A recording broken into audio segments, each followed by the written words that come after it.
Hello everyone and welcome to my Bachelor Nation official channel. I hope everyone is having a wonderful day. Before we begin, please hit the subscribe button and gives this video a thumbs up. I was prepared to give Bachelor in Paradise Season 10 another chance after viewing its production-heavy season premiere, but with this bombshell reveal in the first few minutes of the second episode, I'm done. Bachelor in Paradise Season 10 has been one of the most challenging seasons to date, owing in large part to my unrealistic expectations. After years of feeling like the program was getting worse, Bachelor in Paradise went on hiatus, leaving many fans wondering whether it will ever return. Instead of gracefully exiting the Bachelor Nation roster, the show returned to the franchise with a new team of producers behind the scenes, hoping to resurrect the once great series for the next generation.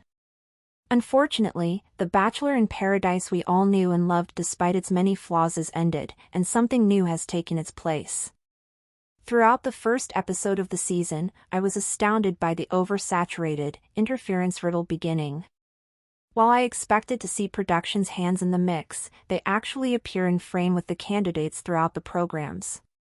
Now, after seeing some of Bachelor in Paradise Season 10's second episode, I'm shocked to report that things have become worse for those of us who appreciated the show's kitschy, self-deprecating sense of humor.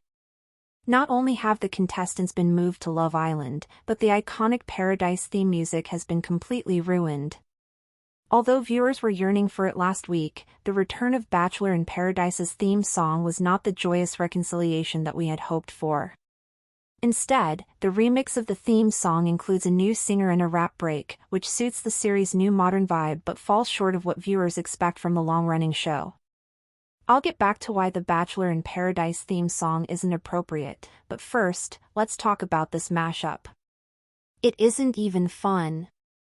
Instead, it embodies the series' overall squeaky clean modern aesthetic. It fails because it has a generic singer, a rap break that is incredibly tone-deaf for a series with constant racial criticism, and a changing cast. Instead of rewriting the theme into an unfamiliar tune, they should have deleted it altogether.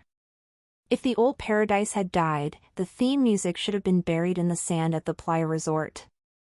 Paradise isn't supposed to be a show that imitates others, yet it's becoming an exact replica of everything else on television. Bachelor in Paradise fans weren't expecting an entirely different show when the long-awaited series debuted for the new season. Instead, they hoped that Bachelor in Paradise Season 10 would include a few minor adjustments while still capturing the essence of the Paradise that audiences knew and loved. Instead, we've gotten whatever this monstrosity of a series is, complete with theme tune. While I appreciate that adjustments needed to be made, producers changing everything down to the theme tune and saying that Paradise would be the same is akin to being promised that you'll be closer than ever by someone who is relocating thousands of miles away. It's an empty promise with the hope that something will work out, and I don't enjoy it. New Bachelor in Paradise may have the same framework in most aspects, but with things changing so regularly and dramatically, viewers have been confused, bewildered, and, simply, uninterested in how the season has begun. Rather than watching Bachelor in Paradise continue to pull apart the show I loved, I've decided to sit out the nasty new season. I was prepared to give Bachelor in Paradise Season 10 another chance after watching its production-heavy season premiere, but with the bombshell reveal in the first few minutes of the second episode, I knew I was out. Not let me keep watching and see what happens out, but done. It wasn't just the content, it was the spirit of the show. Something I had once cherished as an annual summer tradition, with its sun-soaked charm and borderline ridiculous romantic tropes, had morphed into a hollow spectacle of modern television trends. To understand why this change felt so painful, you have to know what Paradise used to mean. It was the weird, unpolished cousin of The Bachelor and The Bachelorette, unpredictable, chaotic, endearingly flawed.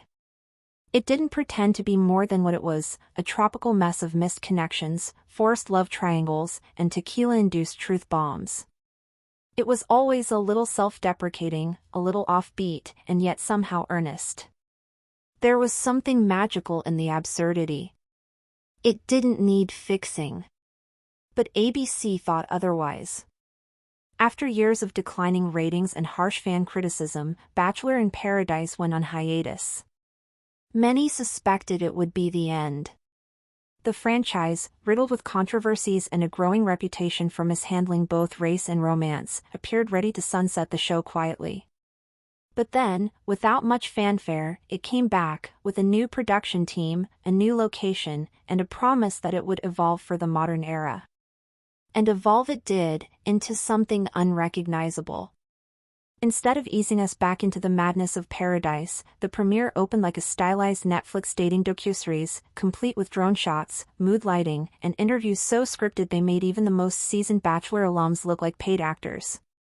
It was disorienting. The tropical chaos had been replaced with hyper-produced gloss. I wanted to laugh, but instead I just stared, confused, at the screen.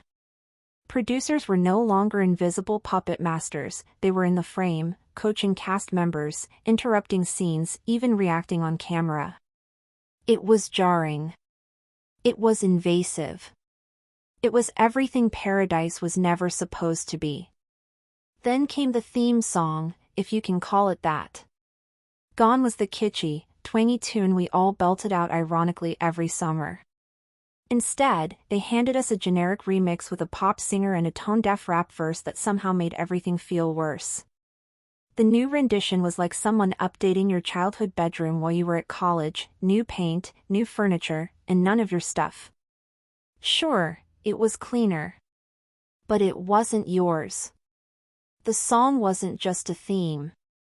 It was a symbol. A signpost. The beginning of every episode that reminded us what show we were watching. To mess with it was to mess with everything. And they had the audacity to remix it like it was some hip reboot that fans had been begging for. They hadn't. We just wanted Paradise. Not Paradise 2.0, the algorithm edition. Even the setting had changed.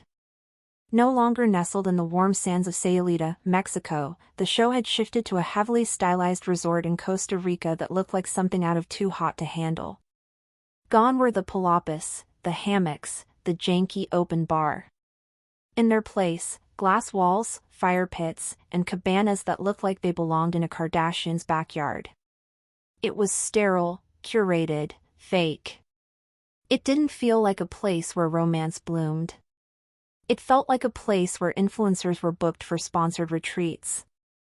But beyond the aesthetics and the overproduced gloss, the biggest issue with Season 10 was its tone.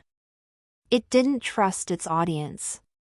Where previous seasons leaned into the ridiculousness, embracing the awkward silences, the cringy lines, the public breakdowns, this new version seemed determined to control every beat. Conversations felt spliced together, emotionless.